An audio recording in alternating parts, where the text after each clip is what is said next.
यहाँ पर दोस्तों आपको बताना चाहता हूँ, लाहौर क्रीम पार्क में ये वाक़या हुआ है जिससे बचत हो गई है। बच्चे को अगवा करने की कोशिश की गई है। और मैं आपको एक चीज़ बताना चाहता हूँ, आजकल जो बच्चों को उठाने वाला गिरोह जो आया हुआ है, मैं कहता हूँ उससे अपने बच्चों को बचा के रखें। यहाँ पर आप देख सकते हैं, शुरू से एंड तक वीडियो को देखना है, ठीक है। यहाँ पर बच्चा जो है हमारे क्रीम पार्क में नोमी भाई मोबाइल वाले हैं, उनका बेटा था जो सीसीटीवी में फुटेज में वीडियो में आ गया हुआ है। तो यहाँ पर रिकॉर्डिंग आप देखें शुरू से अंत तक। और दुकानदार भाई को अप्रिशिएट करते हैं जिसने उसको पकड़ के थप्पड़ थुप्पड़ मारे हैं और उसको भगा दिया है। लेकिन ये था कि उसको पकड़ लेना चाहिए था, पकड़ के पुलिस के हवाले किया जाता और उससे पूछती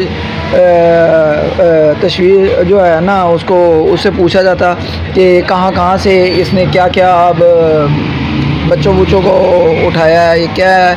ये जो सरगना है ये बहुत ही फैले हुए हैं, ये देखते नहीं है, चाहे छोटा चाहे बड़ा, बच्चों को उठाने वाले बहुत ही आए हुए हैं। चाहे आपके आसपास ऐसे बंदे हों तो उसी टाइम पकड़ के इसको पुलिस के हवाले किया जाए, ये आपसे सबसे दरख्वास्त है।